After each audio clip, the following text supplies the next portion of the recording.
Hey guys, back in the little garage. I'm going to show you our next project, what we're going to build here. It's actually outside, not in the little garage. 1941 Dodge Coupe, and it's sitting on a Chevy S10. You can see the bed here from the S10. Not sure the year of the S10. Doesn't really matter. They were all pretty much the same. So it's going to have disc brakes, power steering. Picked this car up yesterday from a really nice guy in Connecticut named Randy. Gave me a great deal on it, $700. So we're going to put a motor, tranny, get the body locked down. The body is just sitting on the chassis now. So it needs to be permanently mounted. This is kind of mocked up here. Someone plopped the body on it, and Randy did a nice job kind of putting this thing back to original. You can see he had to do some metal work here. It had been chopped, and I don't know what someone did before, but he did a nice job, so it's going to be awesome. So that is the newest project.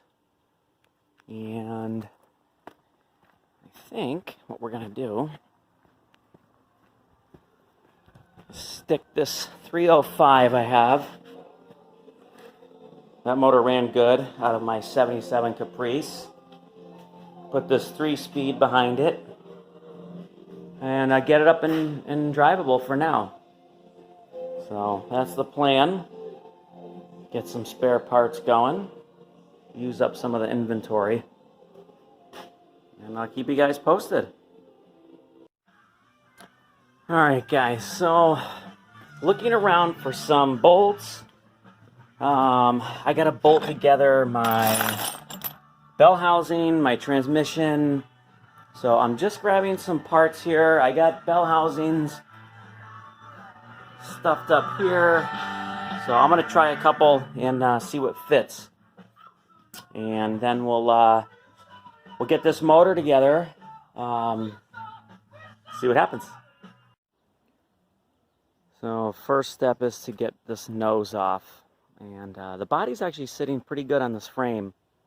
So I want to get the motor in because I know the front end's going to come down with the weight of the engine.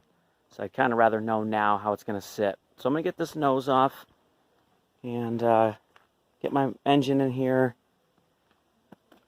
the hood over here, get the engine in here and see what it looks like when the motor weight is in the car. Then we'll get the nose back on. And over here, I've rounded up a bell housing for this 3-speed. I got a clutch laying around, and I don't want to forget the pilot bushing to go into the crankshaft here to center up that transmission. Otherwise, that would have a wicked wobble. Vibration or whatnot if you forget to put that in there. And I knew I had one laying around from another project. It's actually a pilot bearing, which I've never used. I usually use the brass bushings, but I have it, so we're going to use it. So we're going to get this car rolled in, get the nose off, throw the motor in there, and then the weight of the car, it should be sitting where it's going to, be. And then I can get the body and the front end and get the tilt of the car squared away. If I do it now, I have a feeling when I put the motor in, it's going to bring it way down. It might look stupid. So we'll get the weight of the motor in there.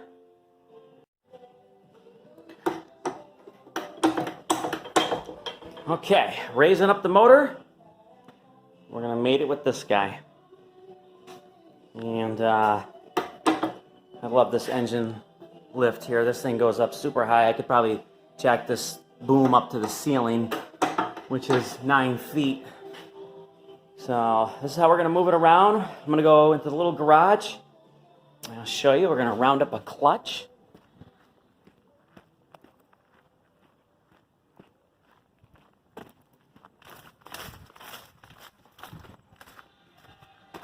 And we got one back in here. I straightened up the garage a couple weeks ago.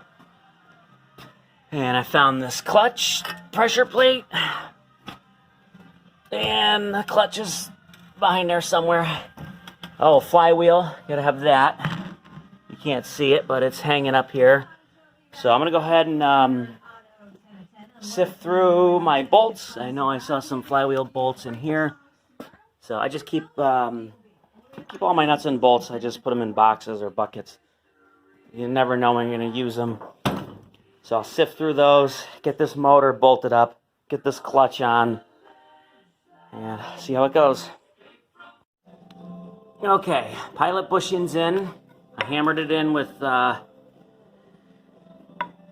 some roller here. I don't make pizza, so came in perfect for punching that in and hitting the end with a hammer. 11/16. I torqued these down the backyard way, like that. So all those are in, flywheel's on, and we'll mate it up. Okay, let's go over the clutch here. You got your disc, and you got your pressure plate, and this is gonna fit onto this flywheel. Which way does this go?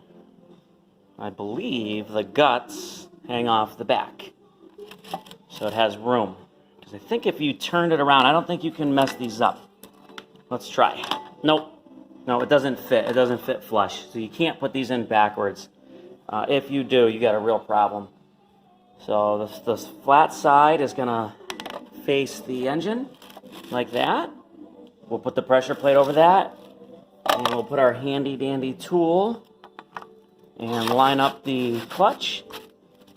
This way the whole thing lines up and you can get it on there and you know where it's gonna be. Otherwise this disc will move around and you'll never get the tail shaft, or the input shaft I should say, lined up here. And you'll see, I'll try to do the best I can working with this camera. Don't get any grease on this clutch surface. If you do, you'll have to take some brake cleaner and wipe it off. And it's good practice to wipe off the flywheel. That doesn't mean I'm gonna do it, but I guess it's good practice. And since we got the motor here, we probably should clean it up and paint it, but we're not gonna do that either. So this is gonna be a down and dirty job here. We just wanna get it in. If the car turns out good, we can change the motor down the line. That's not I don't mind pulling the motors in and out. So here it goes. Okay guys, here's the clutch tool. I just basically put the clutch disc in, the pressure plate over it, and jammed this little plastic tool all the way in, and I felt it go into the pilot bushing.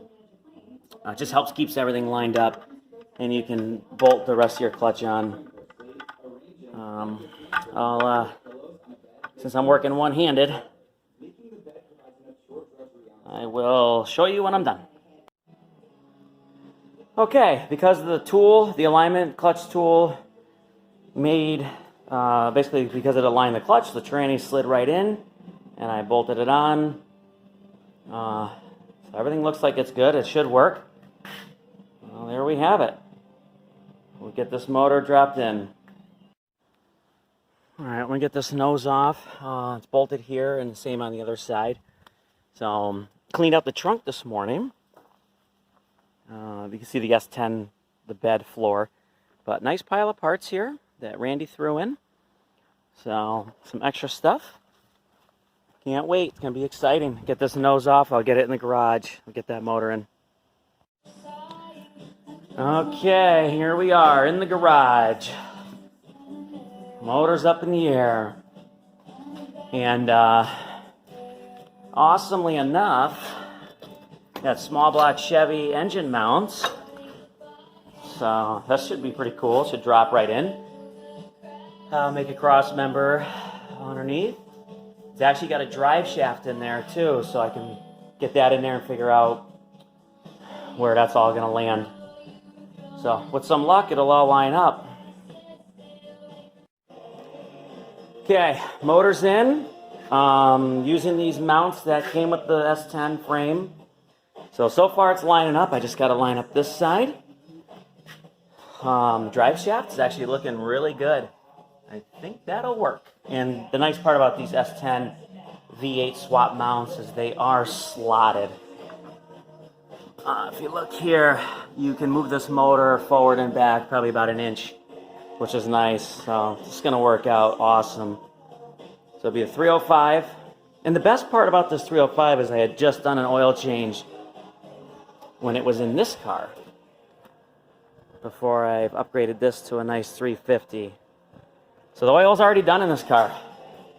That's half the battle. Already got the oil change done. We're 99% there. All right, under the car, you can see the transmission here. I need a cross member. So what I've done was I grabbed this deck post and I'm just kind of sizing up what would fit under there. This actually does go all the way across. So with that being said, I can go look for some metal now that's roughly that long. Just temporary. I got to get a cross member in there, and I don't have all day. I got to get this done before my buddy Brian gets here. Otherwise, he's going to think I've been doing nothing all day. So we're going to go back in the field, and we're going to round up some metal. Hopefully I got something lying around. Okay, cross member is in. You can see it there. Piece of pipe going across. There it is. And that'll hold up the motor. And you know what? Honestly, I might be able to weld some ears on that, bring it down between the frame rails, and actually make something permanent. But for now, it'll hold the motor up. The wood wouldn't. So now I can release. Actually, this engine hoist, it drops all on its own anyway.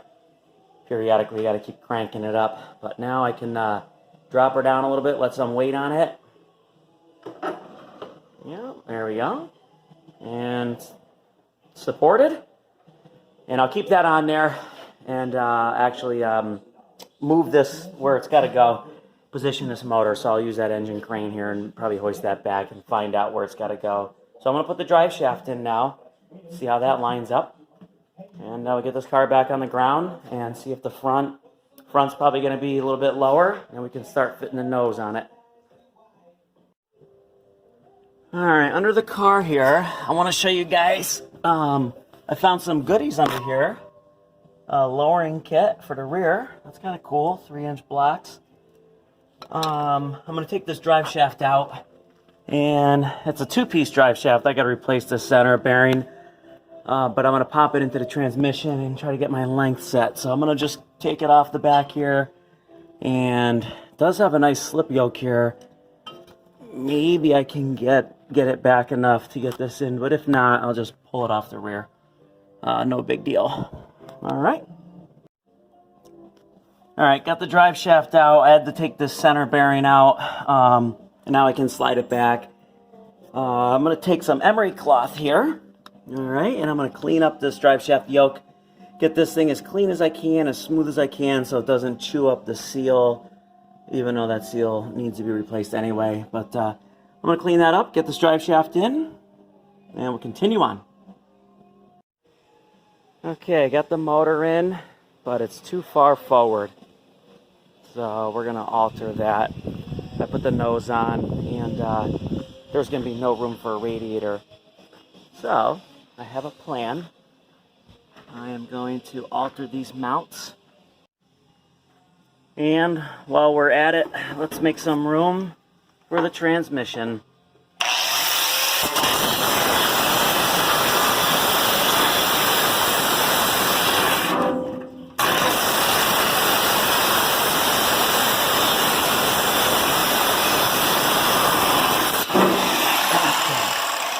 One-handed, baby.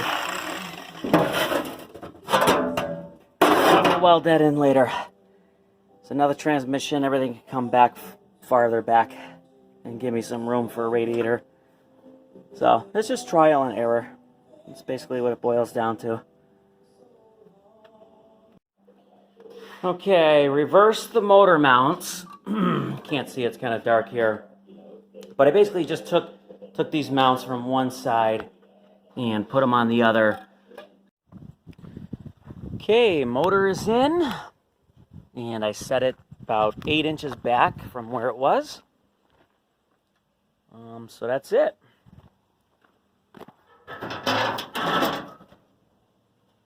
Reverse the mounts. So this is day one, end of part one. Motor, transmission, clutch, everything. Next move would be cross member, and I'll get the drive shaft in. I actually ended up pulling out the drive shaft. I got to take maybe 4 or 5 inches out of it. It was already short with the motor forward, so I'll rebuild the carrying support, and I'll show you guys on who knows when, but I'll show you I'll shorten this drive shaft up maybe 6 inches, but I'll get a final measurement first. So now it's time to clean up the mess. All right, guys, have a great rest of your day, and look for part 2 coming soon.